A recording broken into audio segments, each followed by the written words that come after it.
Welcome to Real Estate Investing Unscripted, a podcast from Fund That Flip, where we explore some of the most creative, innovative, and inspiring stories from the real estate investor community. With expert tips and success stories you won't hear anywhere else, you'll come away with inspiration on how to improvise in the unscripted world that is real estate investing so that you can dominate your next real estate deal. Now your host, founder and CEO of Fund That Flip, Matt Rodak. Welcome, everyone, to this episode of Real Estate Investing Unscripted. I'm your host, Matt Rodak, founder and CEO of Fund That Flip. And I am super excited about our guest today. Joining me from my home state of Ohio is Agostino Pintus of Realty Dynamics and also the host of Bulletproof Cashflow podcast. Welcome to the show, Agostino. Hey, man, I'm psyched up to be here, man. It's awesome. Awesome. Thanks for having me on. Thanks for having me on. Yeah, really appreciate you being here. So, I think you've got a pretty interesting story, and I'd love to start with that. Maybe your background. I was checking out on LinkedIn, and we got to chat a little bit about this a couple of weeks back at our open house. Background in technology, kind of information technology. You had a number of senior roles, it looks like, for some rather large, innovative organizations. Talk to us how you got kind of into the real estate investing world, and how you were able to leverage kind of your past into what you do today. Yeah, absolutely. So, a couple of years ago, before I fell into this whole multifamily focus that we've established now, about 16 years before that, I was a C-level executive at a company, CIO, where ran large enterprise IT. The company just went public, and us executives were flush with cash, and it was recommended by some of the other executives are saying, you should start buying some of these houses, small multifamily and things like that. So that's exactly what I started doing. Young guy, just started buying up as many houses as I possibly could that made sense. And I was at the time doing turnkey type of houses, buy them, put a tenant in there. That's it. I every once in a while, I'll pick up one of those flip deals, but I really tried to focus on my career and just buy the homes. Right. And, I'd been doing that for, as I said, about 16 years, just rolling through, going from company to company, working at different places. And throughout all this time period, before going into multifamily, I'd go work for some companies, some better than others. And, every once in a while, you end up not working there anymore.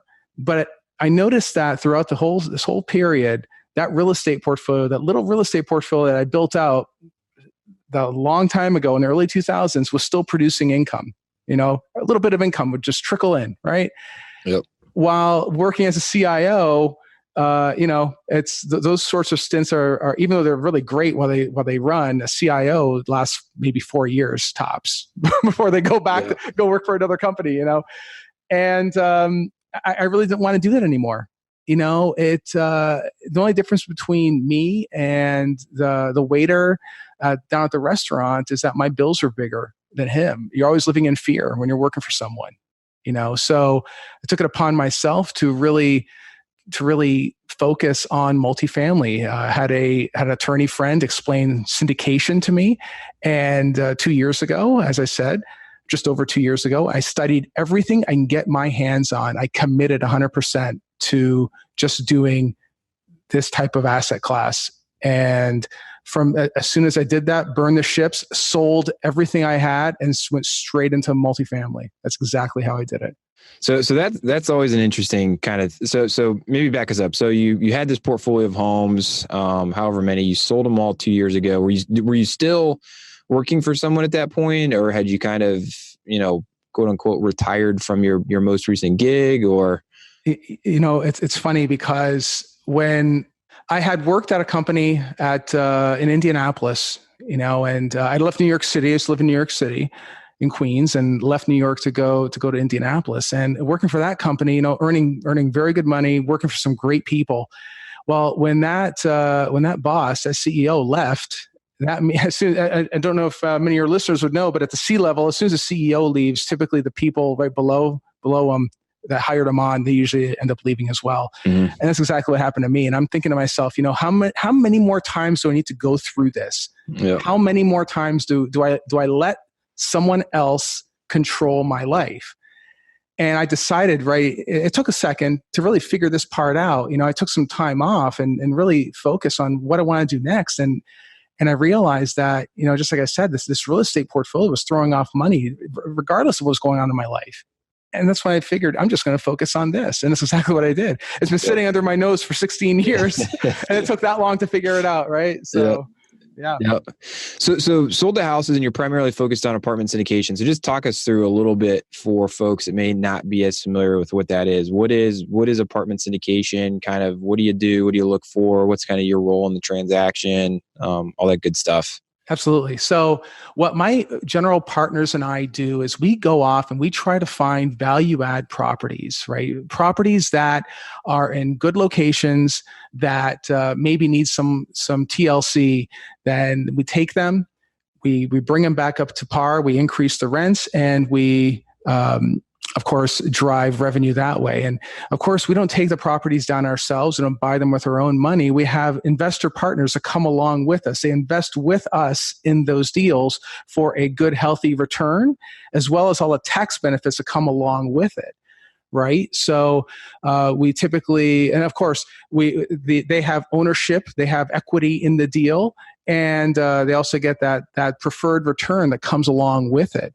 So as the great thing about a limited partner is that the general partners, myself and my partners in the deal, we're operating the deal. We take on the risk of the loan, so to speak.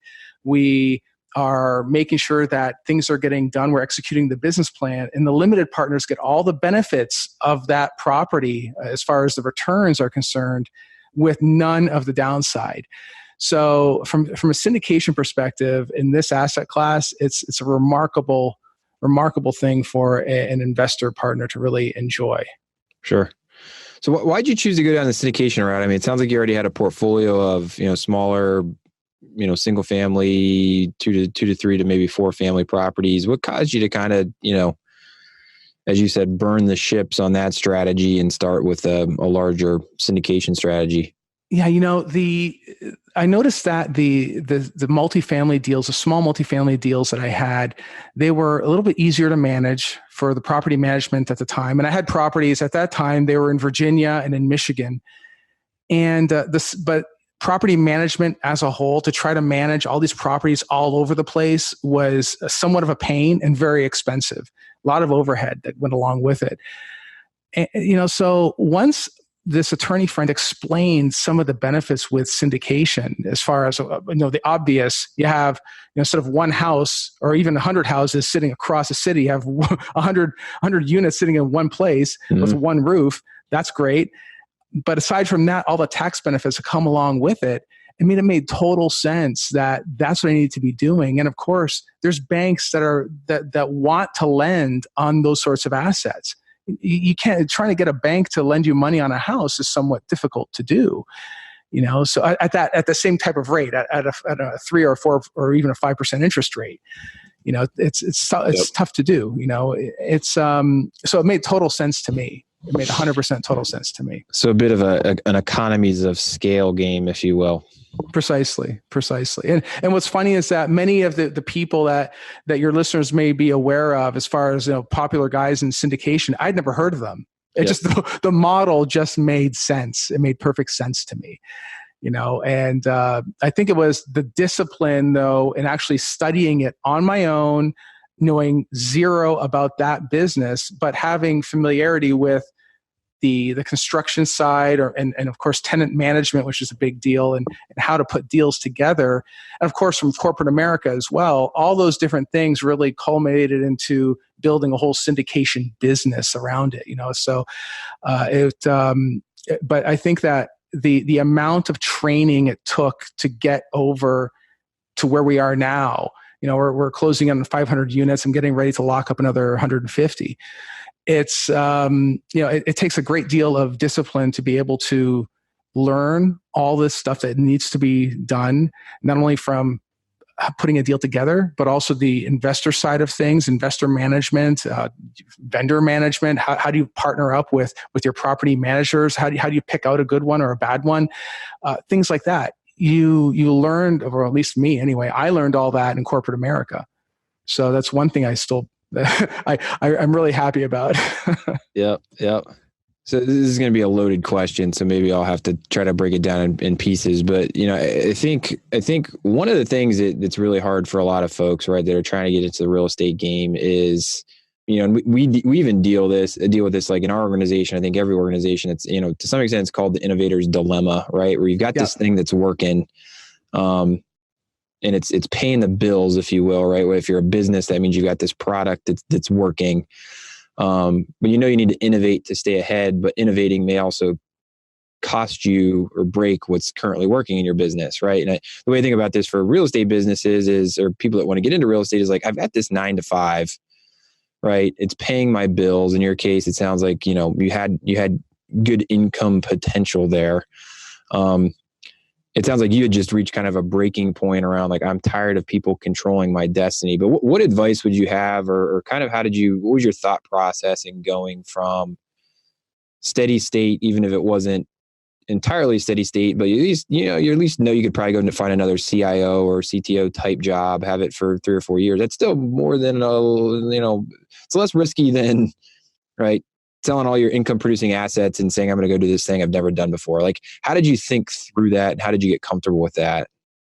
Matt, it's the way you get comfortable with something is to get educated on it first. The reason why people don't take action is because they don't have the knowledge, and they don't have the knowledge not because they're stupid or anything. It's because they've not sat down and studied the hell out of whatever the craft that they need to become masters at.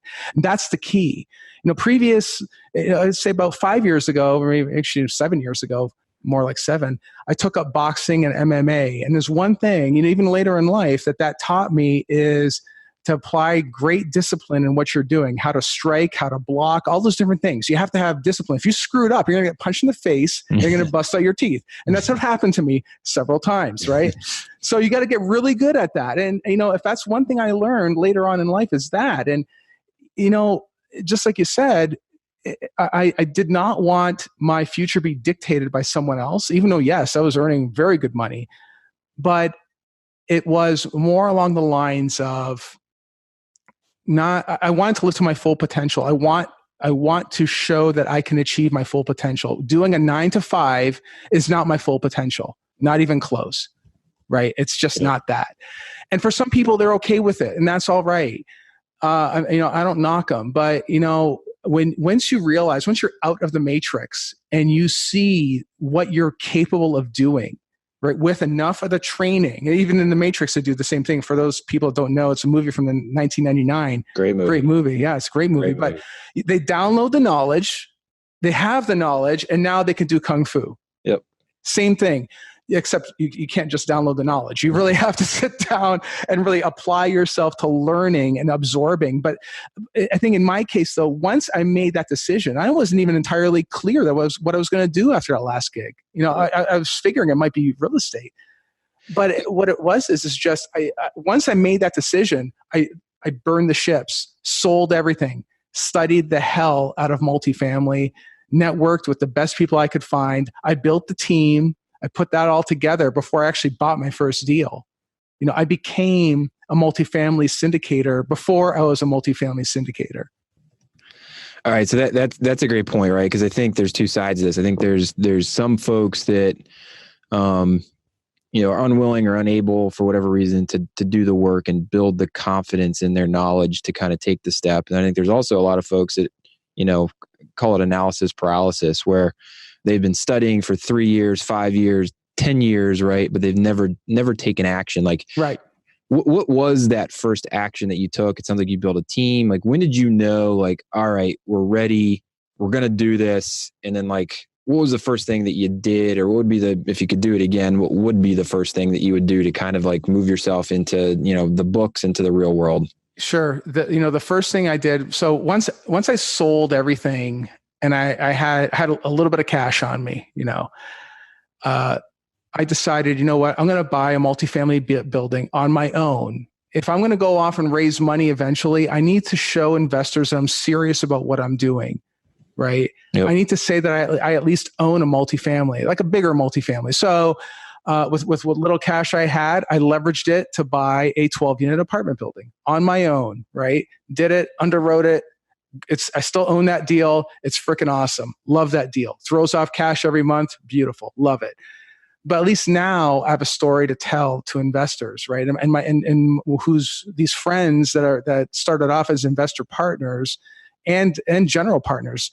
They're still my friends today, and we invest in deals too. But I can tell them, it's like, yeah, I actually risked something. I risked my own money, so to speak, even though real estate's not a risk, but that's besides the point. To really demonstrate that I'm serious about what I'm doing, and that's essentially what I did. You just got to take action and do it. And that's people get comfortable. So I think that's what the problem is. People think that just by reading a book, they're doing enough to make a difference, and reading a book won't do anything. Yep. So in your case, you had the wherewithal and the means to actually move in action on a property. But I think, for those that may not have that capability, I think the important thing is use what you do have, right? And I think the thing that everyone has is time. And I remember the way that I got started in this business was I volunteered my time for free to drive around and find deals for other people who are flipping houses, to swing hammers and do demo work, right? And just like learn, right? And that builds confidence too, because you start to see the people that are actually doing it, and you start to see like, oh, I could do this, right? Like, oh, this isn't nearly that hard or that risky or whatever your fears may be. Getting out and doing something against a plan, I think is important. Well, that's exactly it. There are still plenty of resources and plenty of ways of adding value, even if you don't have any money. And even so I'll get some people that come to our events. We do them every couple of weeks here in Cleveland.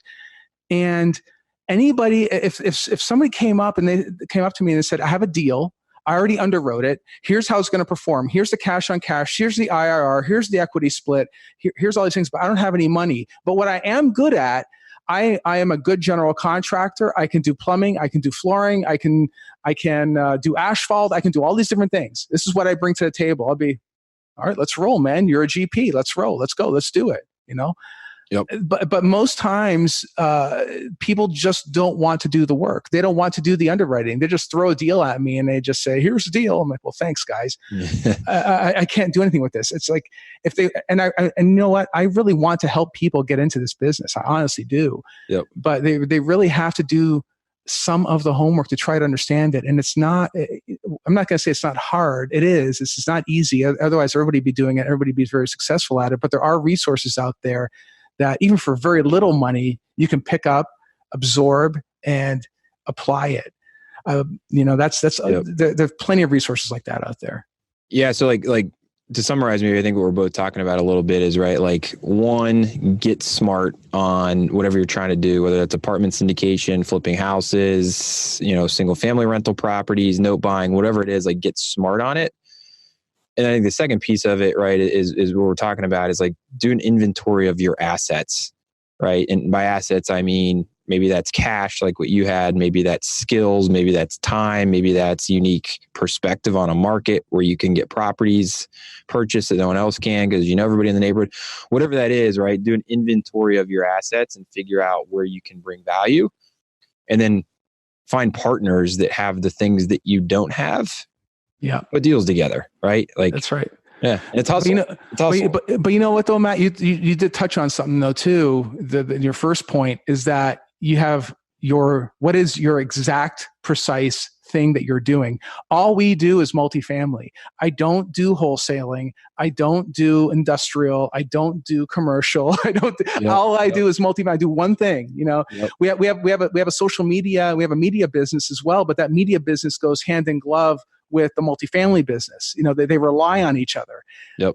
And we have some scale where we can actually do that. But many of the folks that come out, at least to our events anyway, they're trying to do everything under the sun. I'm like, guys, you got to stop everything and do one thing and become a master at it. That's the secret. That's it. Pick a lane and stay in it. Yeah. Pick a lane, stay in it, become a master at it. Once you're great at it, great. Then now you can go pick up something else. Keep the first dish spinning and then pick up a second one and make sure that first one doesn't slow down. Totally agree. Yeah, 100%. Totally agree. That has been a key to like us being able to grow the business. Like our name says it, right? Like we're focused on the fix and flip space. Yeah. And once we got that going, we started doing other things around new construction and, rental loans and different things like that. But like it started by being really good at one thing, right? Hugely important point. All right, cool. So you mentioned that you like to help people get into the business. Sounds like you're running some events. You also have a podcast. Talk to us a little bit about the podcast. What is it? And kind of what purpose does it serve for you in your business? Sure. The Bulletproof Cashflow podcast is really designed for a multitude of different things. First is we want to educate people about multifamily real estate. It really helps in people that aren't familiar with what we do with me and my team, and maybe some of the things that we've encountered as we go through this business. But we also discuss things outside of multifamily, but real estate related. Even today, for instance, we did an interview with a person that does mobile home parks, right? Mm-hmm. Not directly related to multifamily, but it's a very interesting business. It's also, he syndicates all of his deals, very different syndication model. But I think that for many of our listeners, they might find that interesting, that different ways of generating cash flow down the road. And the reason why I'll include those sorts of people is because for the time being, our business is very, very hot. The multifamily business is hot, especially here in Cleveland. It's getting even hotter. Eventually, we may have to pivot. It's going to happen. We won't be able to have to change cities or go to a different place or start looking at even smaller deals. But for the time being, you know what? If you're a well-rounded individual that is aware of other asset classes, it's super. Yep. Like that's why I put those out there every once in a while. It's really to educate investors, educate people in general, and really help build credibility for what we're doing as well. I think the podcast has been really successful for us in terms of really helping other people get to know who we are, and we get to know who they are because they come out to our events, and I really love hearing that. Hey, I listened to that podcast. I learned so much from it. It's awesome. Thank you so much. And I just think it's awesome when I hear that. I just think it's phenomenal. Very cool. And I think the important point, I think, is real estate investing is a personal business, right? Yes. It's you're talking about a real tangible asset where people live in one regard. And you're also talking about, in your case, taking other folks' hard-earned capital and trying to earn a return for them. So podcast, awesome way to open the door and the window into how you think and who you are and different things like that. So that's cool. So check it out. Bulletproof Cashflow. I'm assuming it's on all the typical podcasts. Oh yeah. It's on, we're on Facebook, we're on Twitter, we're on Instagram, we're on YouTube, we're on LinkedIn, we're everywhere. Yeah. Can't miss it. Search it, Bulletproof Cashflow. You guys can find it. All right. So I'm going to bring us home on kind of the theme of the show here being real estate investing unscripted. As you know, things happen. Sounds like you've done enough deals now where, some things have gone, not according to plan, right? Despite your best efforts on a due diligence, on, dotting all the I's, crossing all the T's, like it just happens, right? It happens to all of us, no matter how good we plan. Share with us one of those stories, or maybe two of those stories, what you learned from it, or just generally, things that, others can kind of keep an eye out for to avoid, maybe similar gotcha type moments. Sure. My partners and I recently closed on a deal. It's a 126 unit deal. It's a $5 million deal, and loved it. Loved the deal. Still love it today. It's doing phenomenal, right? But it was again another value add type of property. And when we locked it up under the LOI, we closed it just fine. One thing that we did not put in the PSA that we always put in, and we just forgot, was the clause.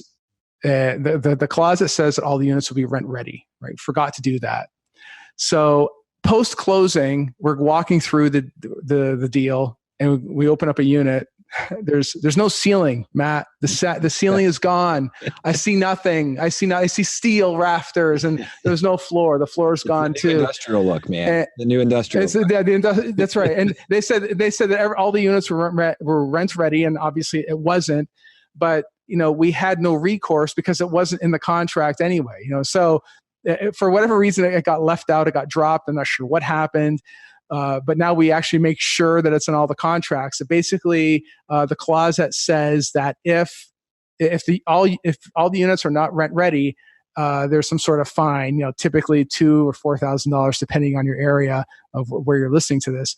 But you kind of have to weigh that with the how much it's worth to you. So if we're only talking about a couple of units. When you're talking about a $5 million deal, $4,000 does not really matter all that much. Mm-hmm. Because if I were to go back and make a big fuss about it, the brokers they talk, man. The brokers talk, and if they talk and they say, hey, this guy Agostino, he'll start complaining about this, and do you really want to deal with that? And he's hard to work with, yeah, he's hard to work with. He's difficult. He's a difficult guy. You don't want to deal with that. Yep. So, but if I would have put that just up front. And you do your pre-closing checklist, you see it, you mark it down, you say, hey guys, look, you're sitting at the closing table. Hey guys, look, I saw this. It's supposed to be rent ready. Clearly it's not. You better send some cash back. And they would have done it, would have been an issue, right? Yep. So there's that. That's probably, a good learning lesson for many of your listeners out there is that always make sure you have that clause, and since then, it's saved us many times on much bigger deals. So very pleased that I'm not going to forget that one ever again. It's not always that the seller's trying to get one over on you. It's like, they may be checked out. They may have inherited the property. They don't actually know what's going on. Right. Like it's just, that's exactly it. Right after a deal gets under PSA, and the purchase service or purchase sale agreement, typically, yes, the seller will stop doing anything. They immediately start cutting costs everywhere they could to try to maximize their own capital. And I mean, it makes sense. I get it. I'm not saying it's the right thing to do, but this is just what happens typically. Yep. And, and that's what happened in this case. I'm not mad at it. It's just, that's the nature of the beast. You have to understand this was going to happen, Yep. We never do that, but just is how it is. And the asset's still totally worth it. We're still very pleased with it, and it's still performing. So, hey, I'm fine with it. You're building some of that stuff into your model because it's just going to happen, right? Yeah, exactly. It's going to happen. That as soon as you take it over, the occupancy that you bought it at, you bought it at 91% occupancy. Right now, when you lock it up under PSA, when you take it over, it'll probably be sitting at 80 because they stopped advertising and they don't want to spend any money on getting new tenants. Or even worse, the tenants they do bring in, they perform no background checks. The next thing you know, you have a bunch of people that, a bunch of undesirables that have evictions or criminal background or whatever that you have to clean up. Yep. That kind of stuff happens too. Again, you got to put all that stuff in your contract to make sure that doesn't happen. Yep. Another thing I think is worth kind of pointing out there that is worth learning here, and this is, I think, a common theme that I've noticed with successful people on the show is, not making decisions that are just purely on dollars, right? So yes, you could have gone after that person for $2,000 or $4,000 or whatever, right? But like, what is that worth both in terms of your time as well as your reputation in the market? Yep. And that's something I consistently see from successful folks like yourself is this bigger picture, longer term view on the business, as opposed to, trying to squeeze and wring every last cent out of every deal. Stepping over dollars to pick up pennies, is what we like to say here, right? And like, exactly. That's something I think, Well, it doesn't feel good. You got to set your ego aside. And sometimes you get beat, but like in the grand scheme of things, like not losing focus on the bigger picture, I think is also important. Yes. Well, you just touched on it. Reputation is everything in this business. If you have the reputation of being difficult to work with, no one will work with you, and my reputation is that I will close stuff. I close. That's what I do. And I think most brokers that know me, and most of them in the city do, they know that when they talk to me and I slam down an LOI, I intend on closing that deal. Yep. That's the only time I put down an LOI. I put down an LOI when I intend on closing. And I don't just throw out LOIs just for the sake of doing it. Yep. So, and that's that speaks volumes. That speaks volumes.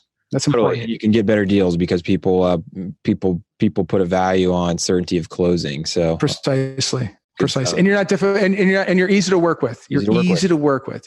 Yep. People pay a premium for that. Cool. That's right. Well, thank you for sharing that story. Hopefully some save someone out there from experiencing something similar. So we'll get you out of here on this. So if any of the listeners want to get a hold of you, we talked a little bit about the podcast, so check that out. Bulletproof Cashflow. What other ways can people find you, and what type of person would it make sense to reach out to you? And again, what's the best way to get a hold of you? Yeah, bulletproofcashflow.com. Just reach out to us there. We have plenty of other motivational things out there too. We have a blog out there that helps explain how the business works. It's a lot of training material out there too that we put out to really help even new people understand how syndication works. So, and we also put up videos on YouTube as well. We have the podcast on iTunes, on Stitcher, on all the popular platforms. So yeah, we're just about everywhere, man. We're just about everywhere. So bulletproofcashflow.com, check it out. If you got deals in the Ohio market that you maybe want Agostino to take a look at, or if you're interested in syndicating deals with him, that's where to find him.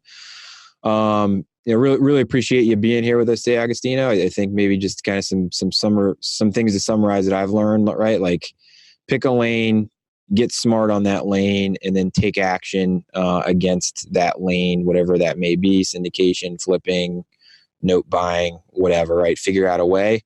And I think the other big takeaway here is like reputation is worth a lot.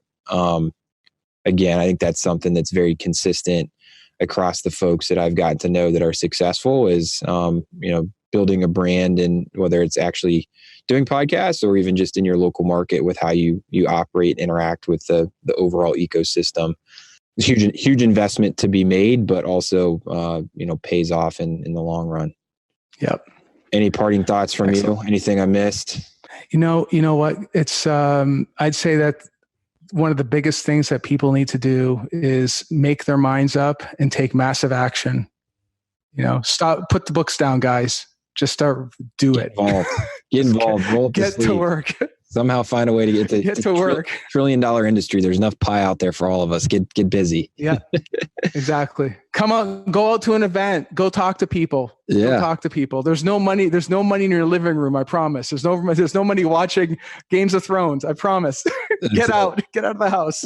so with that, we'll end the podcast so you guys can go out and take action. So thank you again, Agostino. This was great. Thank you all for listening to the episode of Real Estate Investing Unscripted. For more great resources or to get funding for your next project, head on over to fundthatflip.com. Otherwise, look forward to next time. Your host, Matt Rodak, signing off.